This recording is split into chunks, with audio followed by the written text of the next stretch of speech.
आप सभी का पर्यावरण की क्लास में स्वागत है। ये पर्यावरण की पहली क्लास है जो यूपी टेट, सी टेट तथा अन्य प्रतियोगी परीक्षाओं में मुख्य रूप से मदद करेगा। सबसे पहले पर्यावरण को जानते हैं। तो पर्यावरण जो हमारा है वो दो शब्दों से मिलकर बना है, जिसका अर्थ होता है, आप देखेंगे पर्यावरण तो परि प्लस आवरण से बनता है। परि मतलब जो होता है जो हमारे चारों तरफ है उसको हम परि बोलते हैं, और आवरण मतलब होता है जो उससे घिरा हुआ होता है। इसलिए पर्यावरण का अर्थ कह सकते हैं जो भी हमारे चारों ओर से घिरा हुआ है वह पर्यावरण कहलाता है। इसी प्रकार से इसकी डेफिनेशन भी दी गई है। मनुष्य के बारे में अगर हम देख रहे हैं तो मनुष्य के बारे में यही कहा गया है कि मनुष्य के चारों ओर का वह क्षेत्र जो घेरे हुए है उसे हम पर्यावरण कहते हैं। अब पर्यावरण की वो चीज़ें हो सकती हैं जो प्राकृतिक रूप से हों, उन्हें हम प्राकृतिक पर्यावरण कहते हैं, और कुछ ऐसी चीज़ें होती हैं जिनको मानव के द्वारा निर्मित करते हैं, उसको हम कृत्रिम पर्यावरण कहते हैं या मानव निर्मित घटक कहते हैं। आइए इनके बारे में देखते हैं। जो प्राकृतिक हैं वो कौन से होते हैं? तो प्राकृतिक घटक दो टाइप से हो सकते हैं। एक हो सकते हैं जैविक घटक और एक हो सकते हैं अजैविक घटक। जैविक घटक मतलब जिनमें जीव है। जैसे जीव किसमें होता है? वो जंतुओं में होता है, पादपों में होता है। पेड़ पौधों में भी जो माने जाते हैं वो जैविक घटक की ही संज्ञा में आते हैं। और जबकि जैसे प्रकाश है, मृदा है, वायु है, अग्नि है, ये सब हमारे किस में आते हैं? ये सब हमारे अजैविक घटक में आते हैं। और हमारे जो मानव निर्मित किन चीज़ों को निर्माण करता है? जैसे भवन है, सड़क है, मशीन है, उद्योग है, पार्क हैं, स्कूल्स हैं, इन सभी को जो निर्माण करता है उसे हम मानव निर्मित घटक कहते हैं। अब हम सबसे पहले हम इसके बारे में सोच पढ़ते हैं। पहला क्वेश्चन जैसे है पर्यावरण के जैविक घटक में कौन से शामिल होते हैं? तो ऑप्शन देंगे भूमि, तो ये एक मानव निर्मित होता है। वायु, इसमें जीवन नहीं होता है। पौधे में होता है इसलिए इसका आंसर पौधा हो जाएगा। और जल में भी अजैविक घटक में आते हैं। तो भूमि मानव निर्मित हो गया, वायु एंड जल अजैविक हो गया, और पौधे आपके जैविक घटक के अंतर्गत आते हैं। कौन से जैविक कारक नहीं हैं? तो जैविक कारक में हमारे पेड़ पौधे भी होते हैं, सूक्ष्म जीव भी होते हैं और जंतु भी होते हैं, परंतु प्रस्तर टाइप से कुछ भी नहीं होता है, इसलिए यह जैविक कारक में नहीं आते हैं। अगला प्रश्न है पर्यावरण के क्षेत्र कितने होते हैं? तो पर्यावरण के मुख्यतः चार क्षेत्र होते हैं। एक स्थल मंडल है जिस पर हम लोग रहते हैं, दूसरा जल मंडल जिसमें महाद्वीप हैं, तीसरा वायुमंडल है, और चौथा जैव मंडल है। स्थल मंडल को लिथोस्फीयर कहते हैं, जल मंडल को हाइड्रोस्फीयर, और वायुमंडल को एटमॉस्फेयर कहते हैं, तथा जैव मंडल को बायोस्फीयर कहते हैं। और हमारे पृथ्वी पर 5 महासागर हैं और 7 महाद्वीप हैं। अगर आपसे पूछा जाए तो जो 5 महासागर हैं, प्रशांत महासागर है, अटलांटिक महासागर है, आर्कटिक महासागर है, हिंद महासागर है, और एक और है जिसका नाम और एक है उसको हम दक्षिणी अमेरिका भी बोलते हैं। ठीक। और एक इनमें हमारे जो महाद्वीप हैं वो 7 महाद्वीप हैं।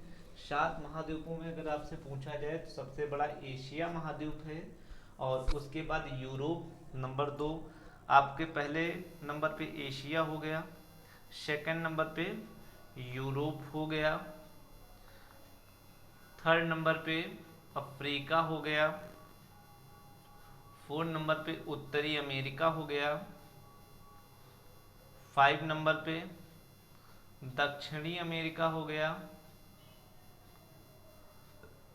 और 6 नंबर पे ऑस्ट्रेलिया हो गया, और 7 नंबर पे अंटार्कटिका महाद्वीप है, जिसमें से इन मुख्यतः 6 महाद्वीपों पर रहते हैं, और अंटार्कटिका महाद्वीप पर कोई भी जीवन नहीं है। वहाँ पर केवल मानव के द्वारा अनुसंधानित केंद्र हैं। जैसे भारत का गंगोत्री, यहीं पर ही एक आपका जो है वो अनुसंधान केंद्र है।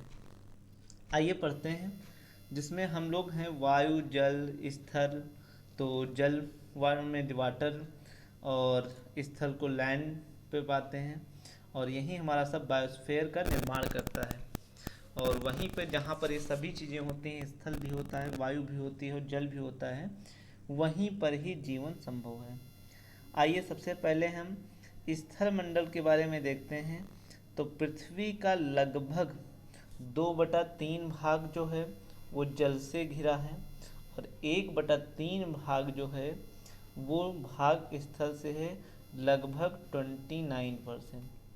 और हम जिस पर पृथ्वी की ऊपरी परत पे रहते हैं उसको हम क्रस्ट बोलते हैं, इसे हम भूपर्पटी भी कहते हैं। इसका जो निर्माण हुआ है वो शैलों तथा खनिजों से मिलकर हुआ है, इसलिए शैलों के अपरदन से मृदा शैल का निर्माण होता है। दूसरा है जलमंडल। पृथ्वी का लगभग 2/3 भाग मतलब 7.71% जो है वो जल से घिरा है। इसके अंदर धराती जल है और भूमिगत जल को शामिल करते हैं। धरातली जल के स्रोत जो हैं महासागर हैं, सागर हैं, नदियां हैं, झील हैं और तालाब हैं। जल के प्रकार कौन कौन से हैं अगर आपसे पूछा जाए तो लगभग जल में 97.5% ऐसा है जो महासागरों में है, जिसमें सबसे ज़्यादा लवण पाया जाता है जो हमारे पीने योग्य नहीं है। तो इसका मतलब कुल जल का सिर्फ 2.5% ही ताज़ा जल है जो कि पीने योग्य है।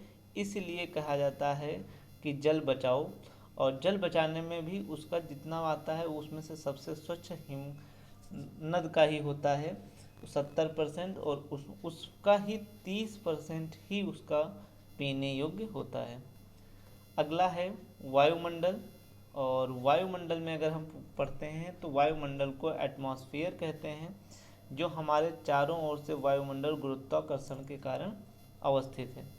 पृथ्वी के चारों ओर जो विस्तृत रूप से गैसों को जो निर्माण करते हैं उन्हें ही हम वायुमंडल कहते हैं। वायुमंडल में जो सर्वाधिक गैस है वो नाइट्रोजन पाई जाती है, जो कि कुल का 78% लगभग है। दूसरे नंबर पे ऑक्सीजन पाई जाती है, तीसरे नंबर पे आर्गन पाई जाती है 0.9, और चौथे नंबर पे कार्बन डाइऑक्साइड 0.003% पाई जाती है। इनके कुछ मंडल हैं जो हमारी पृथ्वी के हैं। तो आप देख लीजिए, जो हमारी पृथ्वी है उसके ऊपर सबसे ऊपर तुरंत है क्षोभ मंडल, जिसे हम स्ट्रेटोस्फीयर बोलते हैं, और उसके बाद जो ये वाला हिस्सा है उसको हम समताप मंडल बोलते हैं, स्ट्रेटोस्फीयर बोलते हैं।